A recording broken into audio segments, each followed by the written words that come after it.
Après avoir préludé en frappant les cordes de sa lyre, il chanta ainsi. Ô divinité de ce monde souterrain où retombent toutes les créatures mortelles de notre espèce, je suis venu chercher ici mon épouse. Une vipère, qu'elle avait foulée du pied, lui a injecté son venin et l'a fait périr à la fleur de l'âge. Je vous en conjure, défaites la trame, trop tôt terminée, du destin d'Eurydice. Il n'est rien qui ne vous soit dû. C'est ici que nous tendons tous. Ici est notre dernière demeure. C'est vous qui régnez le plus longtemps sur le genre humain. Elle aussi, quand mûre pour la tombe, elle aura accompli une existence d'une juste mesure, elle sera soumise à vos lois. Si les destins me refusent cette faveur pour mon épouse, je suis résolu à ne point revenir sur mes pas. Réjouissez-vous de nous voir succomber tous les deux. Il est convaincant. Très. Mon Dieu, j'espère qu'ils vont dire oui.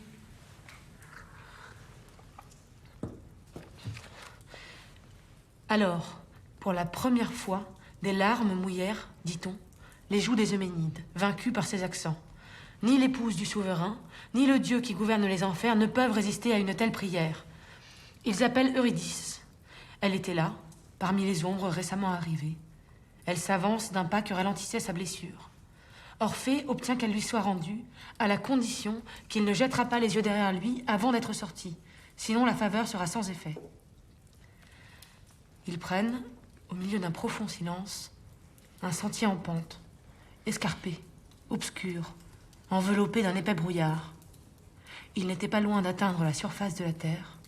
Il touchait au bord, lorsque, craignant qu'Eurydice ne lui échappe, et impatient de la voir, son amoureux époux tourne les yeux, et aussitôt, elle est entraînée en arrière. Elle tend les bras, elle cherche son étreinte et veut l'étreindre elle-même. L'infortunée ne saisit que l'air impalpable. En mourant pour la seconde fois, elle ne se plaint pas de son époux.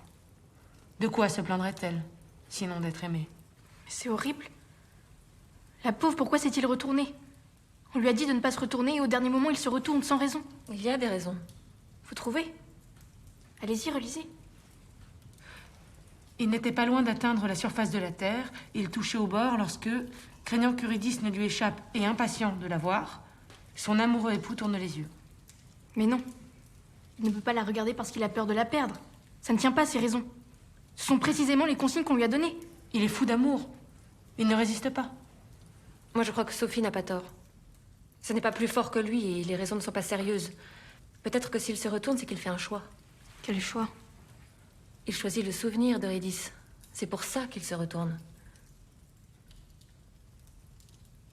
Il ne fait pas le choix de l'amoureux, il fait le choix du poète.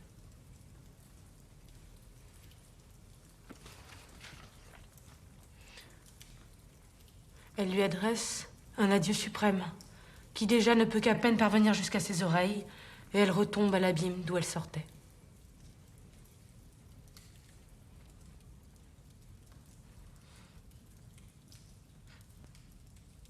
Peut-être que c'est elle qui lui a dit « Retourne-toi ».